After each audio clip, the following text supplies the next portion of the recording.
Hello student, हम लोग resonance को समझते हैं, राइट। फिर हम समझेंगे कि रिजोनेंट ऑसिलेशंस क्या है। कोई बॉडी ही ऑसिलेट कर रही हो, कुछ कंडीशंस होगा, तभी तो इसको रिजोनेंट बोला गया। तो हर एक बॉडी का एक नेचुरल फ्रिक्वेंसी होता है, और जब ये बॉडी का नेचुरल फ्रिक्वेंसी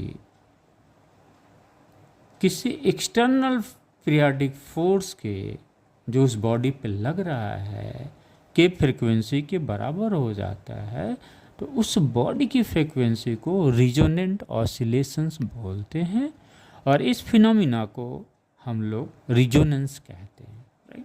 आइए इसको हम लोग दो एग्जाम्पल लेके समझते हैं। एक एग्जाम्पल हम लोगों ने पेंडुलम का पढ़ा था, ए और बी।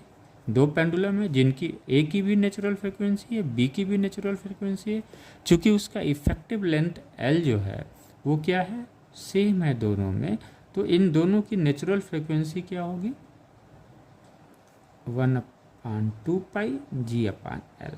इन दोनों की नेचुरल फ्रिक्वेंसी क्या है, इक्वल है, सेम है, राइट। लेकिन ये ऑसिलेट फ्रिक्वेंसी कब जनरेट होगी, फ्रिक्वेंसी कब सेटअप होता है किसी बॉडी में, जब वो बॉडी टू एंड फ्रो किसी फिक्स पॉइंट के मूव करती है, पीरियाडिक मोशंस में होती है, तभी फ्रिक्वेंसी डेवलप होता है। तो नेचुरल फ्रिक्वेंसी का मतलब उसकी कुछ फ्रिक्वेंसी है, तो ये नेचुरल फ्रिक्वेंसी है इन दोनों का, क्या है, सेम। सिमिलरली क्या है, हम ट्यूनिंग फॉर्क को भी समझ लेते हैं और एक ग्लास जार में एयर को समझ लेते हैं।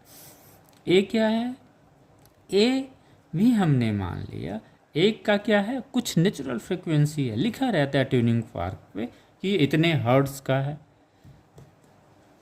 520 का है, कि 455 हर्ट्ज का है, कि 452 हर्ट्ज का है, ये इस पर लिखी रहती है फ्रिक्वेंसी, राइट। और एयर कॉलम की भी नेचुरल फ्रिक्वेंसी होती है। जब एयर कॉलम की नेचुरल फ्रिक्वेंसी उस पर जो पीरियाडिक फोर्स लग रहा है उसकी नेचुरल फ्रिक्वेंसी बराबर हो जाती है, तो ये एयर कॉलम क्या करता है, रिजोनेंस स्थिति में आ जाती है, तब वो रिजोनेंट ऑसिलेट करता है। सिमिलरली जब ए क्या है, ए और बी इनिशियली रेस्ट पे थे, ए को ऑसिलेट किया गया, ए ने एक फोर्स ट्रांसफ़र किया किसको, बी को, एक फोर्स डेवलप किया किस पे, बी पे, तो ये बी का एक्सटर्नल पीरियाडिक फोर्स हो गया, F equal to F naught sine omega t. अब एक जो इम्पॉर्टेंट चीज़ है कि ये जो फोर्स होता है बच्चों, जो पीरियाडिक फोर्स होता है किसके द्वारा डेवलप किया गया, ए के द्वारा जनरेट किया गया है।